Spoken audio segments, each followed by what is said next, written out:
Today's guest is one of the most accomplished athletes that I've ever had the privilege of calling a friend. Her basketball journey has been nothing short of incredible, from being a McDonald's All-American nominee to starring at the University of Oregon, where she finished third all-time in Division I rebounds, second in double-doubles, and was named Pac-12 Co-Player of the Year. She went on to hear her name in the WNBA draft, and today she is living out her dream, playing professional basketball overseas, thousands of miles away. But today's conversation isn't about basketball itself. It's actually about what it takes to chase a dream and the sacrifices people don't see, the discipline it requires, and the lessons that you learn along the way. Miss Jillian, welcome to the Playbook.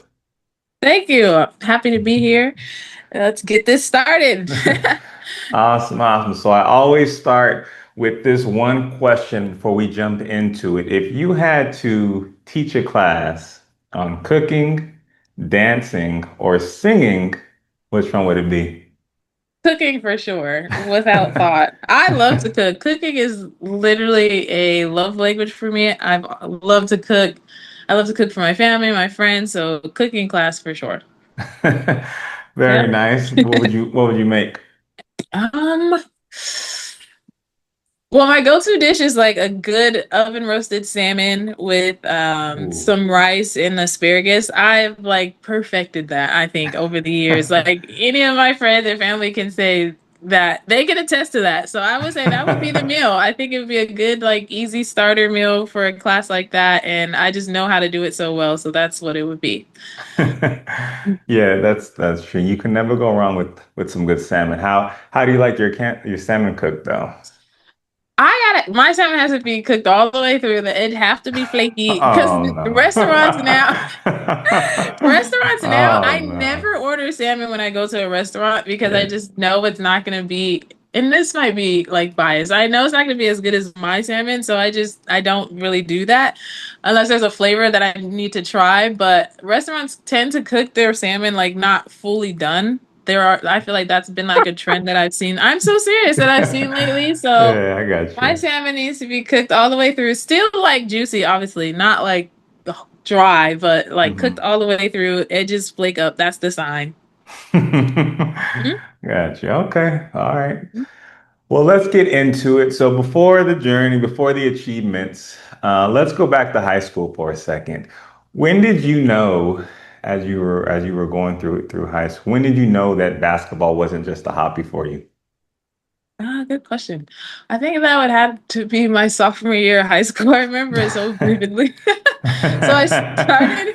I originally went to Ayala High School, which was in Chino Hills, and Mhm. I remember getting out of a practice one day and literally thinking to myself and telling my mom, I was like, basketball no longer feels like it's just like fun to play. Like this just feels like it's a job. And at that point, it did become that in high school because of the Mhm. type of practices we were having. Um, it wasn't just like, oh, you show up and play and have fun like when you were in middle school and elementary. Like you were on a schedule, you had two practices, you were lifting. It became a different schedule. So I think that's when it turned from like, oh, this is fun to like, oh, this is fun, but it is still like it's gonna be work. Like I think that's when the switch flipped for me. Yeah. Awesome. Did you feel that that's what helped push you to get to where you are now? Yeah, I would say so. I think realizing that at a young age, because I feel like now, especially with athletes, there's a lot of burnout because kids start so young and they're Yes. specializing so early. So I feel like the fact that I was aware that like that was probably about to set in, like I remember it so vividly and where I was at that I was able to flip in my mind like, okay, this is what you want to do and this is what it requires. And so I was able to like make that shift in my mind and be able to work through that. I love that. Going into senior year, were colleges already calling you and recruiting you at that point? Yeah, so I had transferred after my sophomore year. I transferred to Summit High School because we moved to Fontana. And I was receiving offers even as a sophomore, but I started to get interest in even more offers in my junior year. So by senior year, it was already I had to pick where I wanted to take my official visits. It was already full go by senior year. Yeah. Great. So then you end up going to the University of Oregon. Why Oregon? That is a great question. So I took all five of my visits, which people don't do anymore. I did an official visit to Oregon was the first school. Then I went to Arizona State. I went to Kansas, KU. I went to Georgetown and I went to San Diego State. Wow. So I did all five. My mom came on at least three out of the five with me.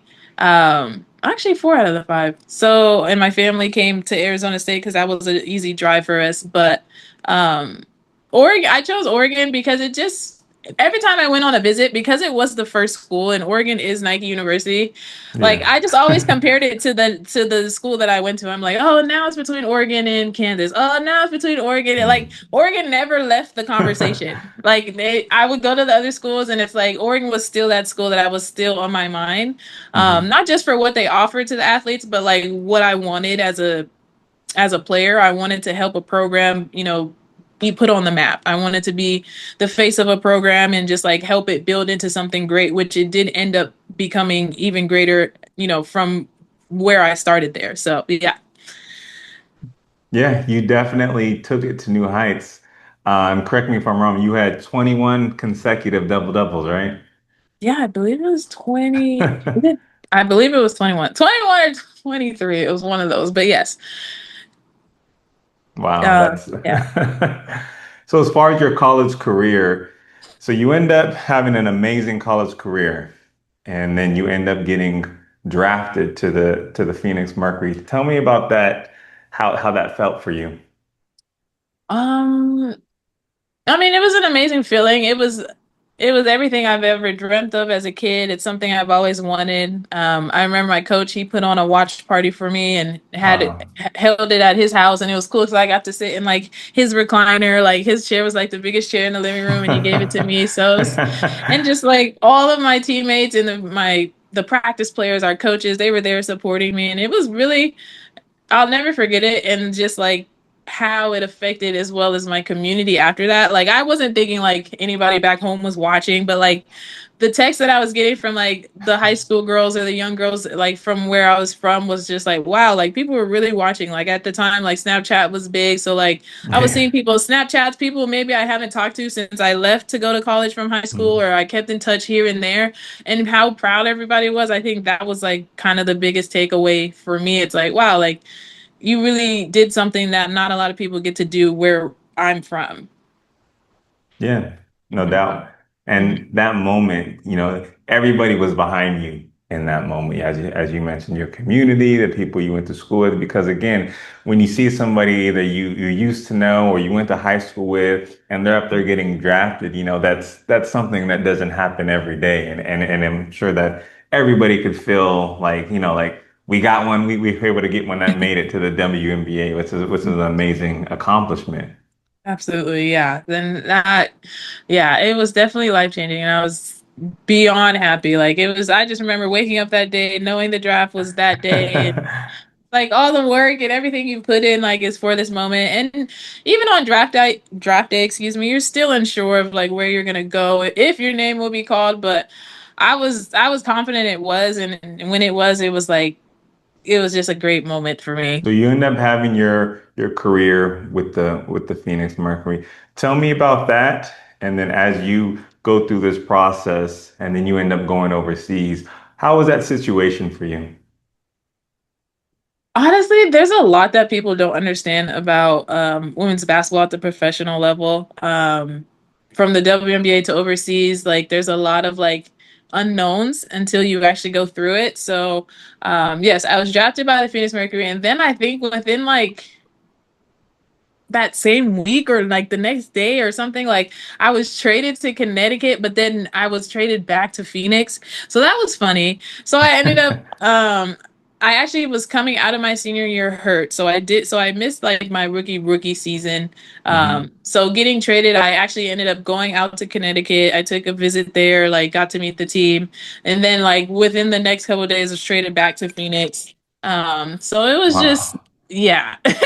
It was a lot. So I spent my first year rehabbing. Um, And then you go between like WNBA and overseas. I've had different stints with different teams. I've been with the Minnesota Lynx, Washington Mystics. I was in camp this year, back again with Phoenix. I was with the Fever last year. So the WNBA, it's very like, it's a very like, how do you say, like a nook and cranny league where it's like when you're the right fit at the right time for the right team, that's when it works out best. Other than that, like you're just trying to find that. So that was my experience, but I had a really great experience. Like I can speak mostly about with Minnesota. I was Hmm. playing behind Sylvia Fowles. This was when Maya Moore was still playing, Rebecca Wow. Brunchen, Simona Gestis, Lindsay Whalen. So it was, I mean, just amazing people, especially Sylvia. Like took me under her wing, like literally one of the best people ever. I learned a lot from her. And Maya Moore was there at the time, and she was a nice person, and just like the, it was just honestly for a person coming out of college to go into a program like that, like it was Yeah. just so high energy, so high level. I'll never forget like that first practice, and I'm like, this is what it feels like to be like on a championship team. Like they expect the best, even when you're just a rookie. Hmm. So great experience there, and then overseas has been really good to me. I've played I can't even count the amount of countries, but overseas has been really good. It's just a blessing. It's a sacrifice because you are gone for the women, you're gone anywhere between 6 and sometimes 8 months overseas. And I know for the men, Hmm. it's like 10 months. Just Hmm. depends on where you play. But it's a blessing to travel and go places and like you're doing things that a lot of people don't get to do, and you're getting paid to do what you love. So I've enjoyed both of my experiences. And take a minute for a second. You said that, and as far as other players or as far as how it normally is in the WNBA, is that common what happened to you as far as being traded and then sent back to the original team, or was that just kind of a one-off? I don't know if it's common, but I feel like it's not uncommon either. It's not uncommon to have different stints with different teams. It's not uncommon Hmm. to be in training camp, 1 year with this team and then training camp another year with this team. Or even so, you start somewhere in a training camp and then you get called back because the rosters and moves are always being made. And a lot of people don't understand that a lot of times when players either get waived or they get sent to another team, it's literally Yeah. not the fact that they cannot play in the WNBA. It's the fact that there's not enough spots and there's like still not enough opportunity for everybody. Hmm. I think the women's game is a lot larger than what's like available in the WNBA. So we just added what, two or Couple three teams. teams this Hmm. year. So it's starting to grow, which is great. But that's just another thing that a lot of people don't understand about the W as well. Hmm. Yeah. No, definitely. And as far as the growth of the sport, I do feel like the sport has grown in popularity even just these past couple of years. You're starting to have a lot more partnerships with the NBA and them starting to do things together. And a lot of the players that you see in the WNBA are now just as well known as some players in the NBA. So tell me about that from where you got drafted or the night that you got drafted to where the sport is now. What has changed? It's definitely a huge growth and in the right direction. I think women's Hmm. basketball has really taken off from the collegiate level and on. Yes. Um, from when I got drafted to now, it's definitely grown in size and popularity. I always say the product was always there. It's just the exposure wasn't. Like the women's basketball has always had the product. Just because we don't dunk like the men or we don't do these like very like Yeah. highlighty things is in that sense doesn't mean Hmm. that our game isn't as good. Like we play probably the purest and best basketball because it's so fundamental. So the product has always been there. So it's just nice to see that the exposure is now like meeting the product and you're seeing more TV deals. It's more visible for people to see different platforms. Like you said, the collaborations, like more players are becoming famous. So it's just like that's what we've always had within the sport. And now it's nice to see it's actually being put out there and exposed and everyone can see it more. It's more accessible, I would say. Exactly. Yeah. Exactly. And you also touched on, you said you played with Maya Moore. Tell me what that was like, and what was the one thing that you can take away from maybe things she did at practice or how she carried herself that she did compared to other WNBA players? I would say the time that I had with Maya, with training camp and so on, I feel like she was very like, what's the word? I think she's a person that cuts the fat. Like she knows what she's doing. She knows what Mm. she's supposed to do, and she comes in and she does that.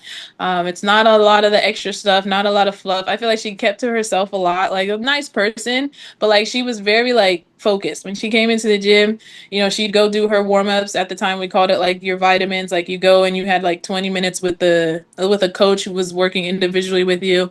She Hmm. was always just like on time, very organized, did her thing, said what she needed to say, and then that was it. And it was like that's what I remember most about No her. Like she wasted was, movement. yeah. I mean, she is just a person that cuts the fat and got straight to business. And obviously, she's an amazing player. I think she deserves to still be celebrated for everything that she's done. But that time that I did get with her, I was like, okay, like that's what it means to be a pro in the sense of like you come in here, you got to be focused, get your job done, do it at the highest level, and then everything else comes after. Just making sure that you prioritize, what you're here to do. Yeah, yeah. And I'm sure as a young player, you seeing that, you probably, grabbed what you could from her and put that into as far as your daily work ethic, especially coming in from college. Yeah. Yep. Exactly. So you played in Greece and you played in Turkey and most recently China. Tell me about that. What are the first, so you go to these different countries, not able to speak the language, a different culture. Tell me about that first 48 hours. How did that look for you? That's a great question. I don't think anyone's asked me that before. That's actually hilarious because I was talking to somebody about it the other day, and I'm like, I can only speak about my experience when I first went overseas. So I went to play, Spain was my first year, and Hmm. I'll never forget, like, you get there, and I'm in the room, and my bags are, they're not unpacked. I get dropped off, I'm shown where I'm living. And then once the person who picks you up, which is usually like the team manager, like once they leave, I just sat there and was like, "Oh my gosh, like I'm really here." Like what? No, I remember it being kind of a daunting feeling like, "Oh, like you can't leave." Like not that you can't leave, but you really just flew across the world. You're here. It's like you're Uh, in this now. Like this mhm. is where you're at. Like of course you can leave. Like that's a whole nother side of it. But like I was like, "Wow, you're really here." Like so I would say that's a really great question. I think the first 48 hours of anywhere I've been is always the hardest because you have to adjust to the time difference, completely different culture, different language. You're not very understanding of what's going on around you. It's probably, I would say, even the first like week to 2 weeks is very like, you're just Getting trying to become accustomed. accustomed to where you're at. Yeah.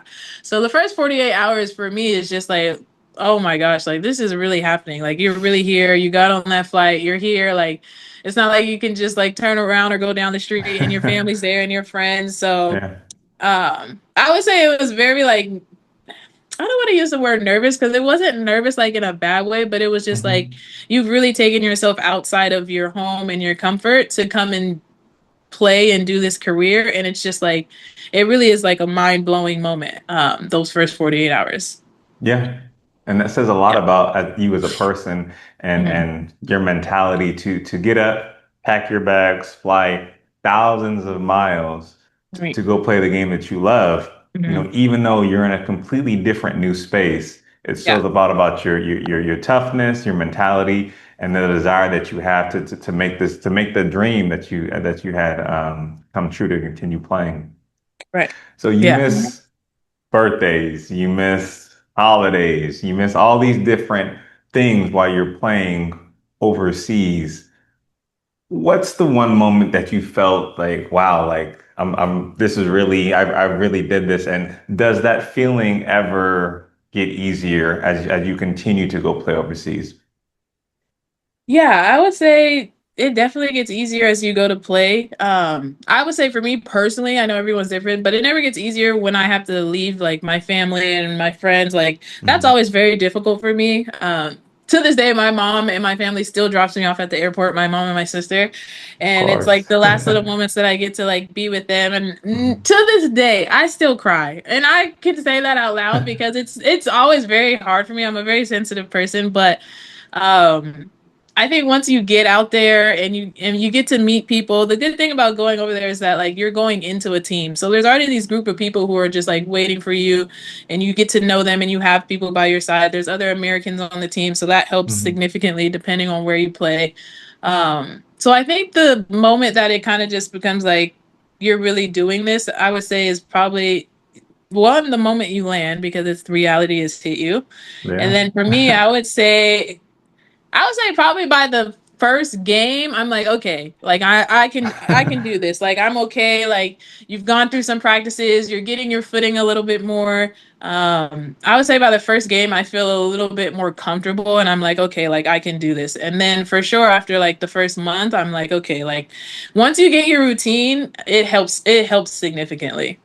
Good. And I have to ask, as far as the games themselves, what is that experience like? Like the crowd? I mean, is it similar to your Oregon crowds? How do those relate?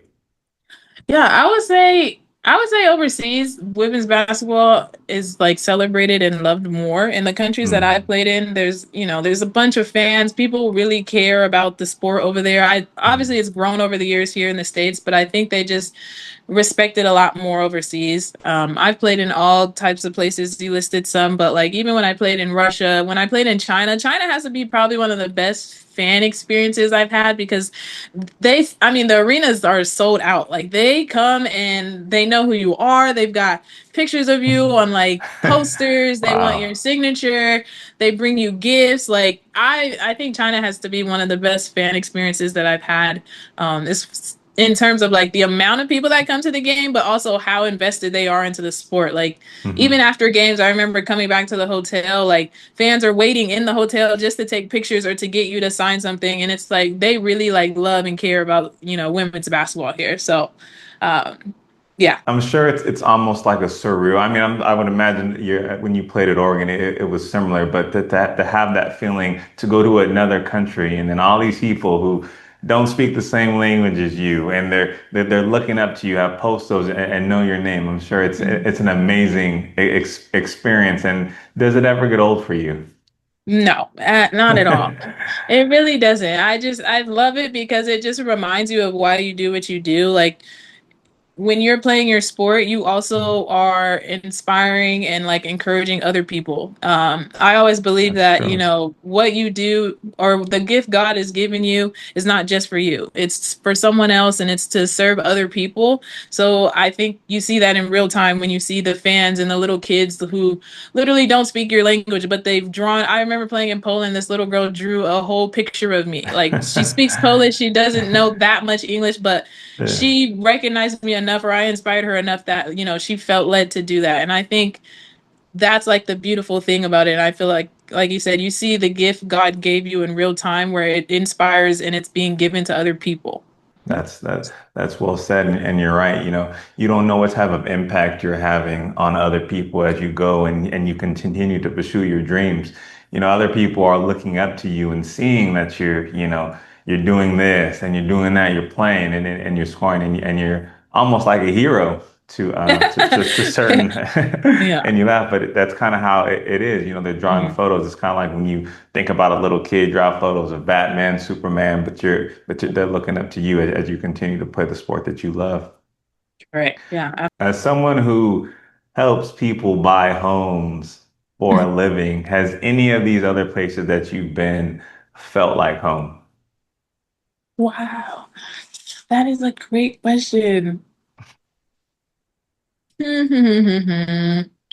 I ask myself that sometimes. I'm like, well, first let me make this observation. The world, I think I encourage people to go out and travel because the world is big, but when you do go out and you see different places, you realize that it's not as big as you think. Like there's some times where Oh, I've been in certain countries and I'll see yeah. a street or a building and I'm like, that looks exactly like what I have in California.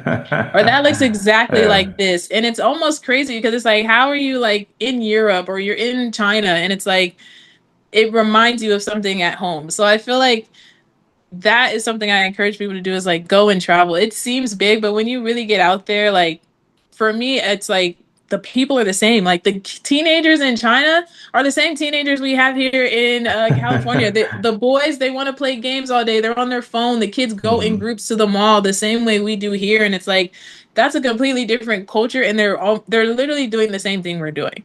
And Yeah. I think that's like, one of the greatest lessons I've learned as a player because it just teaches you like we're all human. Like this, Hmm. like we may have different, the world now is crazy, but like we may have different skin color, we may have different cultures, but at the end of the day, like we're all human. And when you can meet people on that level, I think it broadens your horizon so much. So let me say that. Sorry. And a place that's felt like home. I would say Greece.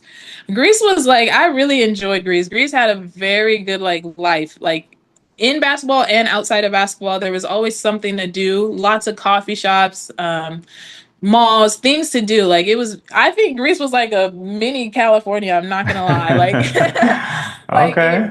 other than of course the islands, that's a Yeah. different story. Like if you're gonna go to like Mykonos or Santorini, we don't have that. But like the culture and just like Athens is where I was at. I played for Panathinaikos, which is a very like historic club there. It just felt like California. The people were nice, the food was great, the weather was great. Like I would say that felt like home, closest to home overseas. Yeah. And to touch on your point, I do feel like I agree with what you said as far as when you go different cultures, we're all the same. And I think sports in particular does a great way of connecting all of us, whether you're playing or you're watching. I mean, when you go to a team, the one goal is to win the game, win the championship. And when you Mhm. have people from all different cultures who look all different, all moving towards one direction, it can't help but bring everybody together. Right. Exactly. Yeah. So I want to pivot for a moment, just a few more questions. So you're grinding overseas and you're grinding overseas, playing the game that you love, and you see maybe players that you played with or other players that you played against. And as a basketball player, we all have. I would imagine you feel the same way. Or as a former basketball player, as far as players that you played against, like, man, I'm better than that person. Or I played with that person. I think I'm better than that person. Is it hard to not compare yourself to other players who are playing in the WNBA? That's a really great question. And honestly, is it hard to not? I think yes, it is very hard for a lot of players, not just myself. Hmm. Because back to what I said is that it's not that you can't play or be in the W. It's the fact that there's not enough spots and there's not enough opportunity. Hmm. So I can even admit, for myself, it's been difficult sometimes where it's like you see, like you said, you see somebody, maybe you did really well against that player overseas.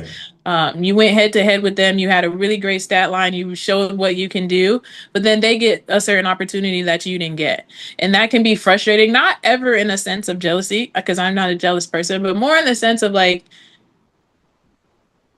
I just did what I did, or I just had the game that I had against this player. What is the difference of them getting that opportunity and me getting that opportunity? So it's more so in the sense of like, you get frustrated with the things that are out of your control. Like I can say even from my experience, you can have great training camps. You can be one of the better players. You really doing your thing. You're gelling well into the system with the other players, and another Hmm. player will get an opportunity based off of things you can't control. And I think that's really the most frustrating part. So I do think there is a little bit of that for every single you talk to any real competitive women's basketball player and they will tell you that.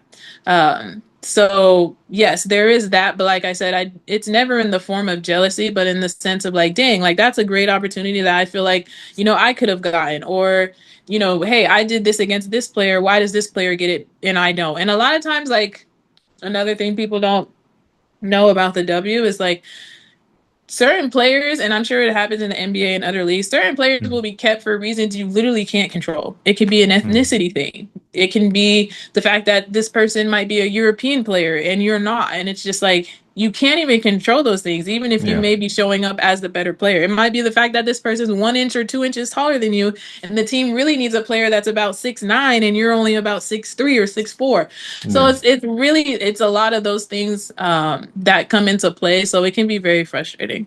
Would imagine, when things like this first happened, it would probably hit a little bit harder than it does now. So Mhm. from the first time you were cut to where you are now, as a player and your mentality, what have you learned as far as through that process, would you say?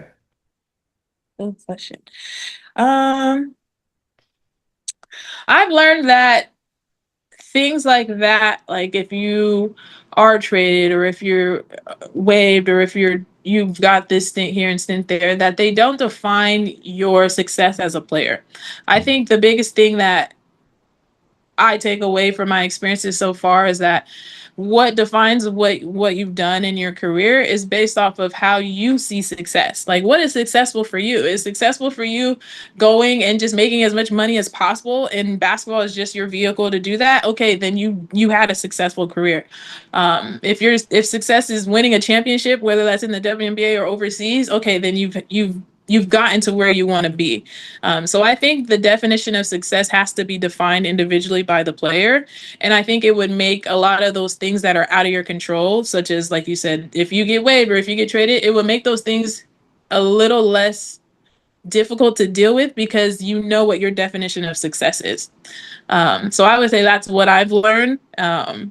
Someone I know, they said like, who created this ladder or who defined success for like what it means to be successful as a professional athlete, especially on the Mhm. women's side. Like Mhm. our side is so complex because we don't have the same opportunity and equality that the NBA has. The NBA has what, 33 teams? Mhm. We had 12 teams up until this past year. We just expanded to about 14 or 15 teams and we're getting a couple more.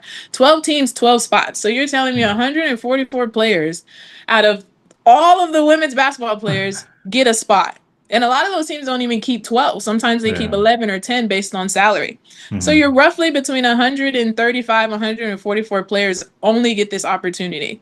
And it doesn't define the fact that you can't do it. It's the fact that there really just is not the enough space, enough opportunity yet. That's changing now. Um, but that's the biggest lesson I had to learn a very, very hard way. Like having the Yeah. college career I did, getting drafted, the places I did get to play, it's like you did those things. So what now is your definition of success? What do you want to do with this part of your career? So yeah, that's what I would say. What is the dream for you now? What does success look like for you now? Yeah, that's a great catch question. I think it's funny because I actually think I'm in the middle of defining that for myself. I actually was just chosen to be inducted in the Hall of Fame for the University of Oregon, which Amazing. is Congrats. huge. Yeah, it's been one of my biggest joys once I got that call from the Mhm. AD at Oregon. Like, to me, that defines success. It means you left a legacy. Like, when I told you the reason why I went to Oregon is because I wanted to make something of that program. I wanted to be the face of the program, and I accomplished that. So I look back and say, wow, you're going into the Hall of Fame, which a lot of people do not get to do, especially at such a big school like Oregon, Yes. because you did what you set out to do. So that's Mhm. a definition of success for me. And as I'm continuing to play and playing in my prime years, I think I'm still kind of redefining now what does that success look like. I know for sure I want to win a championship, whether that's WNBA or overseas. I won a championship in high school. I won CIF at Summit. Shout out to the Skyhawks and my team. I've won a cup overseas in Greece. So my next thing, I do want to win a championship. Let's see. I definitely want to make it back onto a WNBA team. I do believe that I'm there. I just need the right opportunity. Um, but that doesn't necessarily define success for me. That's more so just something that I would want.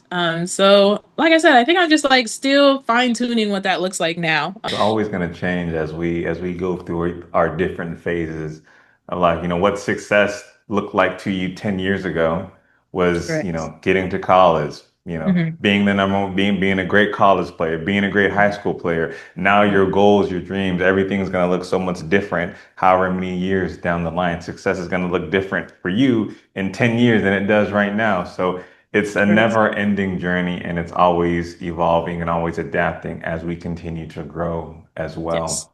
Yes, and that's a really good point that you made. And something that I'm also learning in this season of my life is that we do evolve and we do change. Like you said, something maybe you even wanted like 6 months ago, you may not want now, or something you wanted or defined it for you 2 years ago doesn't define it for you now.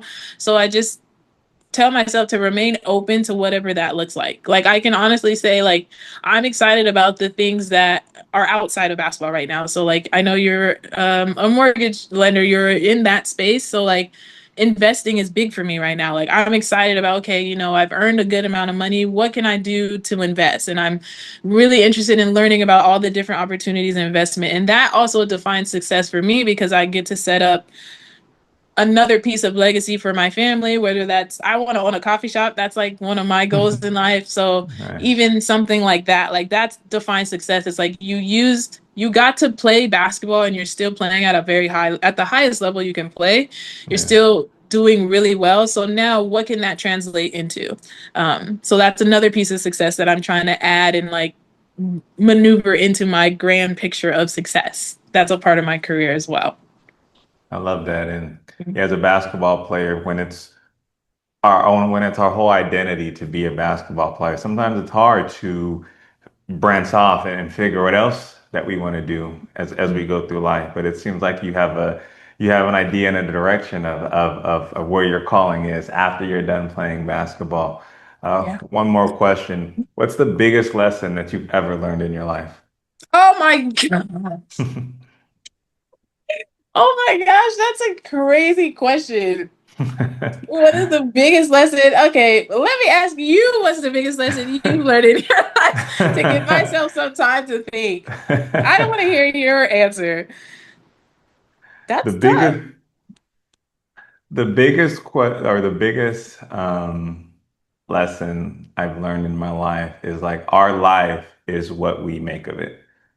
Our life is basically when we think about something in a positive way or optimistic way, that's how we're going to view our life. If I wake up in the morning and I say, you know what, I'm going to have a great day regardless of whatever happens, I'm Mm, going to have a great day regardless of whatever happens. If I wake up and be like, man, today's going to be shit, like, there's no way I can have a good day. Most likely that day is going to be shit and there's nothing else that nobody can do. yeah. So life is what we make of it. That would be the biggest lesson I've learned. Okay, I really like that. I can attest that you have definitely been in that mindset because of your posts on Instagram align a lot with that, and it's really refreshing to see like those things on Instagram because social media we already know is a made up world. So when you get There people you who go. want to be like real about like what life is or what it looks like, I think seeing those posts from you is very refreshing. So Thank you. I I appreciate yeah, that. yeah, you're authentic to what you're saying. So yes. Um, Thank you. okay. Biggest life. I would say, let's see. Okay.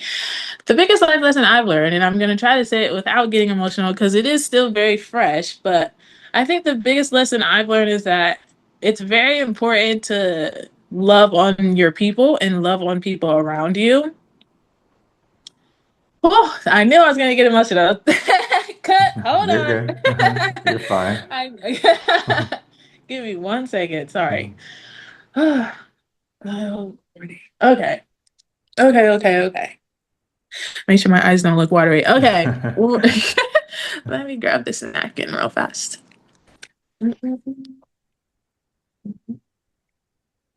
Whoa. Okay. No crying on camera, Jill. Get it together. Okay. You're good. You're Okay. good. Okay, so I'm ready. So I would say the biggest lesson I've learned, and it's come to light more recently, is that you have to love on your people and the people around you, and you also have to show love. I had a cousin, his name was Adam, who passed away almost a year ago now, and he was only 24. I'm Uh, sorry to hear that. so thank you, I appreciate it. So just like, 24 is so young. Like you really don't have A like, baby. oh gosh, it's okay. Sorry. Mhm. 24 is just, excuse me. It's so young. And I think it just taught me like, make sure that person that you love and you care about knows that you love them. Like show up for them however that looks like. Like me and Adam, we were like this. Like he was more like a brother than a cousin. Yeah. Uh, and I just made sure that like whenever I got back home from overseas or when I was home, like I always called him. Uh, so losing him taught me like love on your people. Like every day you may see somebody like my sister, she like I talk to my sister every day. I make sure that she knows that she's loved. I talk to Yeah. my cousins, I talk to my mom every day. Like sometimes love doesn't necessarily mean excuse me, sometimes love doesn't necessarily mean saying it all the time. It's okay to say it, of Yeah. course, but like sometimes it's like sitting with your mom and talking to her or just recently I took my mom out to just go eat. Like, let's just go eat and talk. Or, Yeah. maybe you travel like for the 4th of July. I went up to Long Beach to hang out with my cousin who's about to turn 15, like just to hang out with her. Very So nice. love shows up differently and it doesn't have to be one way. So I think that's been my biggest lesson that I've learned so far in my life, still being so young, but that's just so important because life is crazy. It really is. But you have to love and be there for people when you can. Especially for someone with my career, I travel so much. Like I'm gone like half the year. So the time that I do get to be at home, like I'm so intentional about spending time with my family, spending time with friends, going on trips with friends, like seeing different people because, you know, time is just so precious. So I would say that. I love Yeah. that. And life can be short, life can be cruel, and it's important that you spend the time that we have with the people that we love. And Mhm. it takes 2 seconds throughout the day to tell somebody or to text somebody, to call somebody, be like, hey, I miss you. Hey, I love you. Hey, I hope you're having a great day. Yep, Uh, well absolutely. said. Great way to end. Jillian, this was amazing. Thank you so much for blessing us with your time. Thank you so much for coming on and sharing your story with us. Yep, thank you. Thank you. Thank you for having me. This was a lot of fun. I feel like the questions you asked, a lot of athletes, like, I think the more people ask us certain things, the more we're willing to talk. I was just Mhm. around some guys the other day that I know really well, that also train with my trainer. And like, I'm sitting there talking to them, and, where are you signing? Where are you going? And like the conversation, it's like, if people just asked us or if there was a light or a platform where people can talk about the realness of what it means to be in our profession, I think it would do so well. So I Yeah. appreciate you for creating this space and allowing me to come on here and talk. And it also allows me to reflect on like everything. Like you just went from like me as a high schooler to now. So I appreciate it and thank you for having me. Awesome. Thank you so much. We'll have to do it again. Yes. Uh, Thank you, everybody, for tuning in. This is the Playbook with Charlie, giving you the real plays that win. Till next Till next time. See ya. time.